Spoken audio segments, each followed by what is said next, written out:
Dear students, आज हम पढ़ेंगे भूमंडलीकरण, वैश्वीकरण या जिसको हम ग्लोबलाइजेशन भी कहते हैं। यानी देखिए, ग्लोबलाइजेशन का सिंपल मतलब ये है कि सिर्फ अपने देश या अपनी सीमा तक आपको नहीं बने रहना है, आपको पूरे विश्व के साथ जुड़ना है। एक बहुत ही समान अर्थ में पूरे विश्व के साथ जुड़ना या कनेक्ट होना, उसको हम बोलते हैं ग्लोबलाइजेशन, एक बहुत ही आम भाषा में। इसमें हम पढ़ेंगे भूमंडलीकरण यानी ग्लोबलाइजेशन की परिभाषा, उसके उद्देश्य कि ग्लोबलाइजेशन क्यों किया गया है, और उसकी विशेषताएं, और उसकी आवश्यकता क्यों पड़ी, और उसके क्या लाभ और क्या हानियां हैं। तो सबसे पहले देखिए, हम ये जानते हैं कि जो सामान्य रूप से वैश्वीकरण का अर्थ होता है कि संपूर्ण विश्व, संपूर्ण आर्थिक, सामाजिक तथा शैक्षिक गतिविधियों का ज्ञान सभी को होना चाहिए, यानी पूरे विश्व की। यानी अगर इंडिया में क्या होता है, इंडिया की क्या इंडिया का क्या कल्चर है, वहाँ पर किस तरह की इकोनॉमिक पॉलिसीज़ हैं, किस तरह से वहाँ पर वहाँ का समाज कैसा है, ये सब सिर्फ इंडिया वाले ही ना जानते हो, दूसरे विश्व के लोग भी जानें। और पूरे विश्व में क्या चल रहा है, अन्य देशों में किस तरह से इकोनॉमिक, सोशल या पॉलिटिकल बातें हैं, वो सारी हम सबको मतलब दूसरे देश वालों को भी पता होनी चाहिए। तो इसे हम कहते हैं ग्लोबलाइजेशन, यानी अपनी सीमा से बाहर परे दूसरों की दुनिया को देखना, उनसे कनेक्ट होना। दूसरे शब्दों में, संसार में विकसित एवं विकासशील देश परस्पर मिलकर विकास के पथ पर अग्रसर होते हैं। इस ग्लोबलाइजेशन की वजह से किसी एक देश की प्रगति में बाधक तत्वों का निराकरण किसी दूसरे देश के सहयोग के माध्यम से किया जाता है। यानी यहाँ पर क्या करते हैं, एक तरह से सब देश मिलकर एक दूसरे की क्या करते हैं, हेल्प करते हैं। जैसे कोई अविकसित देश है या विकासशील देश है, तो कोई विकसित देश है, वो उनकी क्या कर सकता है, मदद कर सकता है। इससे क्या होता है, म्यूचुअल बेनिफिट, यानी दोनों को ही फ़ायदा होता है। जैसे पहले क्या था कि जो आतंकवाद था वो सिर्फ हमारे भारत देश की ही समस्या थी, लेकिन जब से अमेरिका भी इसके चपेट में आया तो क्या हुआ, फिर लोगों को फील हुआ कि नहीं, हमें ये प्रॉब्लम क्या करनी पड़ेगी, विश्व स्तर पर मिलजुल के सॉल्व करनी पड़ेगी। तो ग्लोबलाइजेशन का फ़ायदा आतंकवाद से निपटने में भी बहुत ज़्यादा हुआ है। इसके बाद जितने भी देश थे, सभी देशों के सामाजिक, आर्थिक, सांस्कृतिक एवं मानवीय समस्याओं का समाधान भी एक वैश्विक मंच पर होने लग गया। जब सब लोग मिले, सब ने आपस में कनेक्शन बनाया, लेन देन किया, तो उससे क्या हुआ, उससे सिर्फ आर्थिक नहीं बल्कि सामाजिक, सांस्कृतिक और मानवीय समस्याओं का भी क्या हुआ, निराकरण होना स्टार्ट हो गया। अब देखिए, ग्लोबलाइजेशन अर्थात ग्लोब जिस प्रकार अपनी धुरी पर घूमता है, ठीक उसी प्रकार समस्त पृथ्वी की सामाजिक, आर्थिक, शैक्षिक क्रियाएं एक दूसरे से संबंधित हैं, तथा वर्तमान अवस्था में कोई भी देश किसी भी समस्या के लिए अकेला नहीं है। यानी पूरा जो ग्लोब है, पूरी दुनिया उसके साथ है, सब एक दूसरे के मिलकर एक दूसरे के विकास के लिए काम करते हैं। जैसे जिसको हम कहते हैं कॉम्प्लीमेंट्री। कॉम्प्लीमेंट्री मतलब एक दूसरे के पूरक बनते हैं। जैसे भारत के पास कोई चीज़ अगर बहुत अधिक मात्रा में है, तो वो दूसरे देशों के साथ उसका जो है वो निर्यात करता है, वो भी कैसे, ऐसे नहीं, बहुत ज़्यादा दामों पर, लिबरल उसके साथ, जिसे हम कहते हैं कम से कम, ताकि दूसरे देशों को भी क्या हो, उसका फ़ायदा हो। तो इसको हम कहते हैं, दूसरे देश क्या करते हैं, इंडिया के साथ ट्रेड करते हैं, जिससे इंडिया को भी फ़ायदा होता है। बहुत सारी जो मैं बोलूँ कि टैक्सेस और बहुत सारी पॉलिसीज़ में छूट दी गई हैं। और इसका जो जो सार्क शिखर सम्मेलन होता है, जो हम देशों का होता है, जो एशियन कंट्रीज़ का होता है, WHO, UNO, है ना, सब सब ये सब मिलके क्या करते हैं, ये सब मिलके ग्लोबलाइजेशन का उदाहरण है। तो अब हम ये जानेंगे कि इसकी परिभाषाएं क्या हैं, ग्लोबलाइजेशन की क्या डेफिनेशन क्या है। तो सबसे पहले देखिए, प्रोफेसर मनस्वी के अनुसार उदारीकरण आर्थिक विकास एवं निजीकरण के सामंजस्य की विश्व स्तरीय प्रक्रिया है। यानी निजीकरण भी है इसमें, ऐसा नहीं है। देखिए, निजीकरण यानी प्राइवेटाइजेशन जो होता है कि भाई कुछ चीज़ें क्या होती हैं, कुछ प्राइवेट कंपनीज के हाथ में भी होती हैं। यानी जो सब चीज़ें क्या होनी चाहिए, जैसे आपने देखा होगा कई चीज़ों का हमारे देश में भी प्राइवेटाइजेशन किया गया है, जिसमें कुछ शेयर सरकार का होता है, कुछ चीज़ें प्राइवेट कंपनीज को दे दी जाती हैं। तो इसमें क्या है, इसमें जो हमारा जो ग्लोबलाइजेशन है, उसका एक तरह से मतलब होता है कि इसमें सब चीज़ें इन्वॉल्व होती हैं। यानी उदारीकरण की नीति भी है। उदारीकरण मतलब कि आप कुछ अपने, एक तरह से दूसरे देशों को कुछ आप उसमें टैक्सेस में, या जो बहुत कड़े प्रतिबंध होते हैं उसमें आप छूट देते हैं।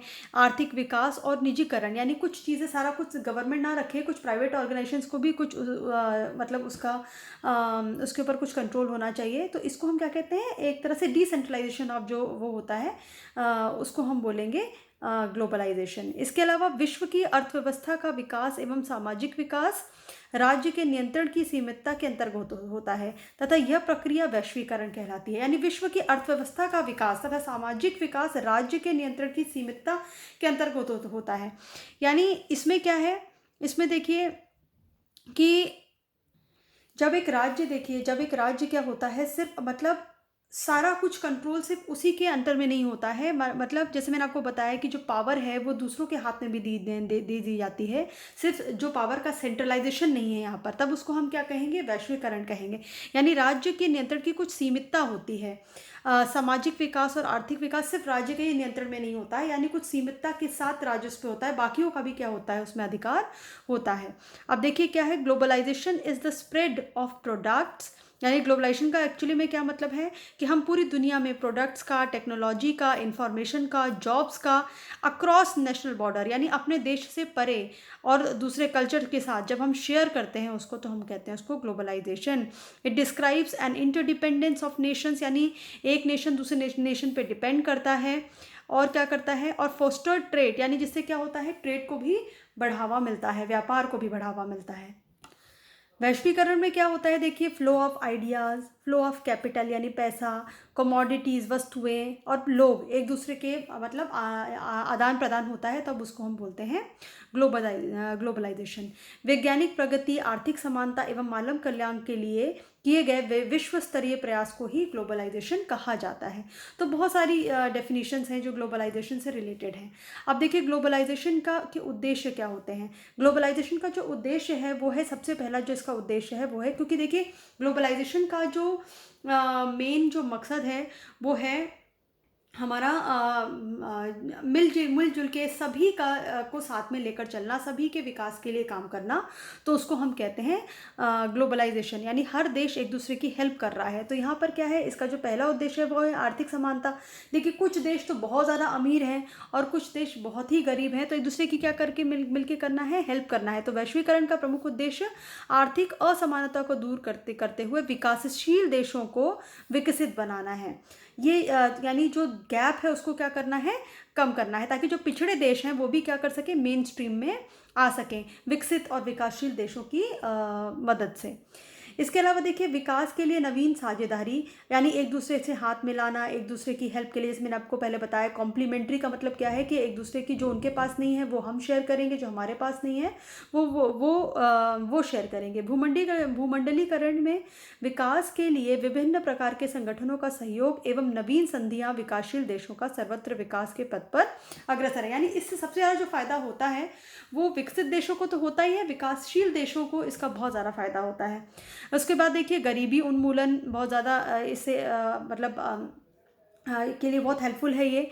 आर्थिक असमानता के कारण गरीबी से जूझते हुए देशों में आर्थिक सुधारों एवं सहायता के माध्यम से गरीबी को समाप्त करने के लिए ये किया गया है। उदारीकरण, जैसे अभी मैंने आपको बताया, उदारीकरण की जो नीति है वो अपनाने के लिए उदारीकरण के क्षेत्र में वैश्वीकरण का बहुत इंपॉर्टेंट योगदान है। संपूर्ण विश्व में आर्थिक सुधारों, सामाजिक सुधारों, शैक्षिक सुधारों, यानी देखिए सिर्फ यही नहीं बल्कि कम फीस में, कम उसमें जो दूसरे आप देखेंगे कि कितने सारे जो नाइजीरिया है, यहाँ से हमारे देश में भी लोग आप यू कैन सी कि वहाँ से लोग पढ़ने के लिए हमारे देश में आते हैं। ऐसे देशों से पढ़ने के लिए आते हैं जहाँ पर इतनी अच्छी एजुकेशन फैसिलिटीज़ नहीं है। हमारे देश ने उनके लिए क्या किया है, उनके लिए पढ़ाई के जो नियम हैं या जो उनके लिए जो कानून है उसको क्या किया गया है, उसको लिबरल किया गया है ताकि वो हमारे देश में आके पढ़ सकें। रूस जैसे देश में आर्थिक सुधारों का श्रेय वैश्वीकरण को ही जाता है। यानी रूस की आपको पता है कि उसकी आर्थिक व्यवस्था कितनी खराब हो गई थी, लेकिन वैश्वीकरण के कारण उसको भी बहुत हेल्प मिली है। सरकारी नियंत्रण की सीमितता, यानी इससे क्या है, भूमंडलीकरण की वजह से जो सरकार के हाथ में सारी जो पावर होती थी वो भी थोड़ी सी डिसेंट्रलाइज हुई है। विभिन्न देशों में सरकारी नियंत्रण को सीमित कर दिया गया है। अब सरकारी नियंत्रण उद्योगों की सुरक्षा, धन उपलब्ध कराने तक ही सीमित है। बाकी क्या है, बाकी सारा कार्य जो है वो बहुत सारा, जैसे मैंने आपको बताया कि पावर का मतलब विकेंद्रीकरण एक तरह से कर दिया गया है।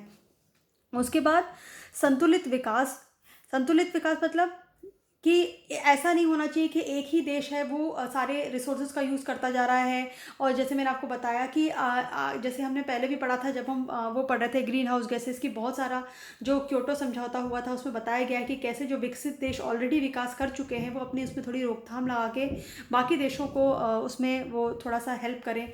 यानी अपने अपने जो ग्रीन हाउस यानी ऐसी कोई चीज़ जिससे देश में पोल्यूशन फैल रहा हो, क्योंकि वो तो ऑलरेडी विकसित हैं, तो वो अपने थोड़ा सा प्रोडक्शन को कम करके और दूसरे देशों को क्या कर सकते हैं, यानी वो दूसरे देश अगर वो रोकेंगे और दूसरे देश उसको कर पाएंगे तो उससे क्या मिलेगी, दूसरे देशों को क्या मिलेगी, हेल्प मिलेगी। इससे देखिए, इसके अलावा जो विश्व बंधुत्व की भावना बढ़ती है। जब दो देश आपस में ट्रेड करते हैं, व्यापार करते हैं, तो उनके बीच में क्या होता है, बहुत अच्छी फ्रेंडशिप भी हो जाती है। जैसे कि देखिए, गुजरात के भूकंप में पुनर्निर्माण बचाव कार्य के लिए प्रचुर मात्रा में धन उपलब्ध कराया गया था विदेशों से। यानी बहुत, जब गुजरात में भूकंप आया था तो बहुत सारे देशों से, यानी अन्य देशों से भी हमारे देश के लिए राहत सुविधाएं दी गई थी। इसके अलावा अंतर्राष्ट्रीय सहयोग, जैसे कि बहुत सारे देश जो हैं वो आपस में मिल के अगर काम करते हैं, तो जैसे मान लीजिए कोई एक देश है वो किसी एक योजना को नहीं उसका खर्च उठा सकता, तो कुछ देश मिलके क्या करते हैं, आपस में मिलकर उसका वो सहयोग कर लेते हैं। जैसे कि पाकिस्तान द्वारा गैस पाइपलाइन को अपने क्षेत्र से होकर जाने की अनुमति प्रदान करना एक अंतर्राष्ट्रीय सहयोग है। जैसे मैंने आपको बताया था कि जो तापी योजना है उसमें क्या है कि उसमें जो आपका तुर्कमेनिस्तान है, अफगानिस्तान है, पाकिस्तान है, सब मिले हुए हैं, क्योंकि वहाँ से जो पाइपलाइन है वो कहाँ से होते हुए जाएगी, पाकिस्तान से होते हुए जाएगी।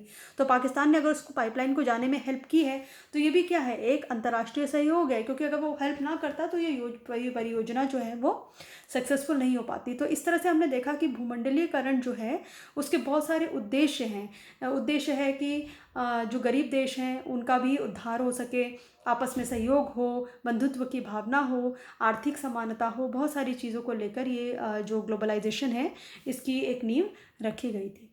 Thank you so much.